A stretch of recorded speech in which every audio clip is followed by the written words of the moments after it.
Lads, big game coming up in the Premier League this weekend. Arsenal against Brighton. Can the Gunners bounce back after that defeat away at Aston Villa? And maybe can injury hit Brighton kick on? And I guess I would call this a shock if they won at Arsenal. But still, this is a team that we know is very, very capable of pulling off big wins consistently in the Premier League. Nick, when it comes to Arsenal, they actually played pretty well at Villa, right? But that same old issue of not being clinical and ruthless kind of has been showing its head in recent games. I was at the game against Wolves recently where they only won 2-1 and hung on at the end.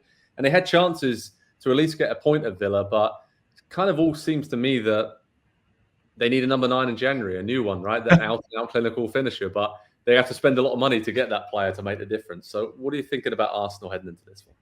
Joe, I was literally going to say, maybe this is better saved for a later segment, because my main point with Arsenal is the same point that Chelsea's feeling right now with Nkunku hurt.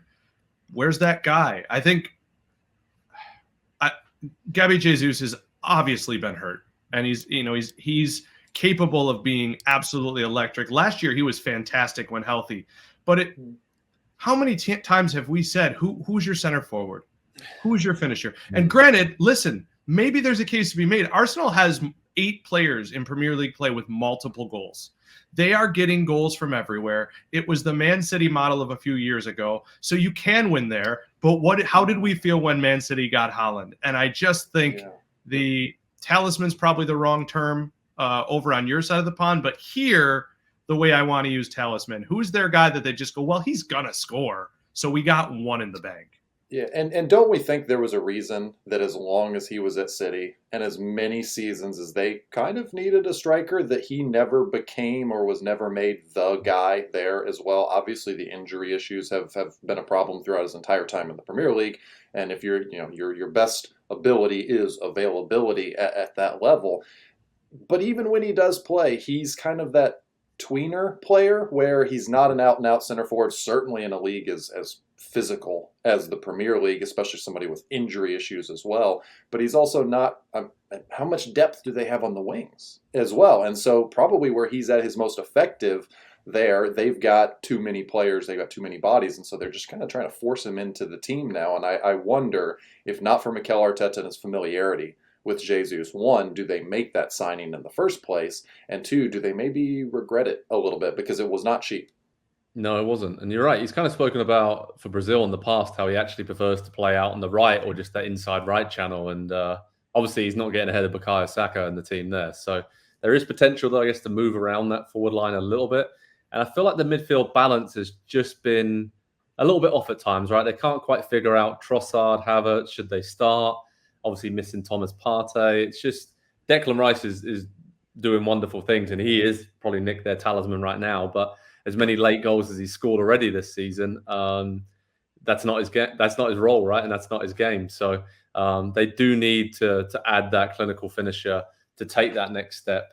But I still don't know if they can do it consistently over the whole 9 months of a Premier League season to win it.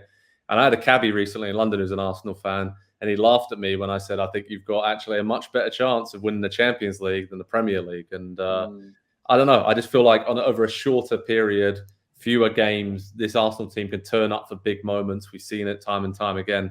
And even this season, they've taken that little step forward. But consistently over 9 months, I'd still back Man City and probably even Liverpool to kind of be more consistent and more consistently dangerous finishing chances than Arsenal. When we look at Brighton, Nick, only won 2 of their last 10 Premier League games, which really kind of surprised me. Had a lot of injuries, obviously, in Europa League. They've done great to get through into the knockout rounds of that competition. So what is sort of a good season now for Brighton? Because I guess the goalposts have maybe moved a little bit, and it's weird, right? Because it's almost like, when do they start prioritizing all in on Europe? Because that is quite attainable to go deep in the Europa League, it seems. Yeah, I think that's success for them is getting back to Europe by any means necessary. I will, not to make it too simplistic, my major concern with them, and this is going to sound lazy because I'm talking about a meticulous manager and a squad that isn't so deep, but I'm getting real Bielsa Leeds vibes here, where they look a little tired. And I know there have been injuries as well. We used to talk about this with on a different scale with Saints, which is how often can you sell world-class players and not miss a beat? And I think that's why De Zerbi's getting as much credit as he gets right now. But at some point, Caicedo, McAllister, I'm blanking already, but we know there are more. Ben White, yeah. Yep, Ben White. That was the big one I was trying to think of. Those were pieces that were part of what we tactically praised them for too. So it wasn't just their best player; it was the best player for what they do at that time. And I just think maybe they're a little tired, but we've got a nice break coming up. That's true. That's true. Andy, when we look at this game in particular, any tactical battles that we really should focus on? I guess with Brighton, it's always a very intriguing test. And I mean, Pascal Gross, I think he played in about 4 different positions over the last couple of weeks, both fullbacks, wing, in the middle. And they have a lot of flexible players. But Arsenal, I think they need to kind of click into ruthless Arsenal mode early on, right? And just try and go up by a couple early, come flying out of the traps like they love to do at home, and then kind of see how Brighton react. But Brighton are dangerous. Yeah, they are. And by the way, I think they're having a pretty good season. It doesn't look great now because it's 2 in the last 10, but they won 5 of their first 6, and they're sitting a point out of 6th place at the moment. I think if you had started the season and said, after almost halfway point, if you're sitting a point out of being in a Europa League spot again, I think Brighton fans would have said, yes, we'll take that. Oh, and by the way, you're probably going through to the knockout rounds. They would have taken that. So perspective, I guess, is a little bit important to remember with a team like this that's overachieving in the way that they have. Tactical battle, it's out wide. It's Arsenal's wingers going against, you mentioned him, Pascal Gross, who, again, is playing kind of all over the field. He played a lot of right back in the most recent game, and James Milner has been forced into left back duty and so I worry just a little bit. You can imagine why with Bukayo Saka, Gabriel Martinelli. If it's Jesus is going to be taking up some spaces out wide, they're going to create a lot from out wide on those wings, and that's how Arsenal want to play. Anyway, they want to open the field up and create those big gaps between the fullback and the center back, between the defensive midfielder and the center back. And I think they're going to be able to do that. In this game, they're going to have slightly fresher legs because they will have played earlier in the week in Europe, and just the talent disparity. I think when you get teams that are run into the ground a little bit and a little bit tired at this point of the season, the talent disparity starts to show itself just a little bit more, and I think will carry Arsenal. Yeah, I think I'm going for a 2-1 score prediction, Andy. What do you think? Arsenal. I'll take that. Yeah, I'll take that as well. Nick?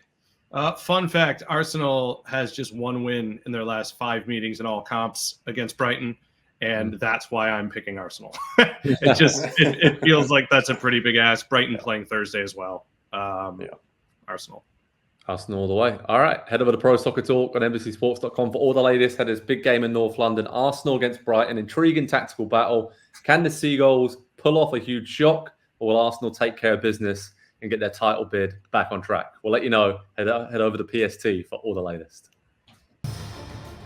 Hi there, I'm Rebecca Lowe, studio host for NBC's coverage of the Premier League. Don't forget to hit subscribe to watch more videos all season long. And for even more Premier League content, from original series to live matches, head over to Peacock. And be sure to tune in for Premier League mornings every weekend on USA Network and on Peacock. We will see you there.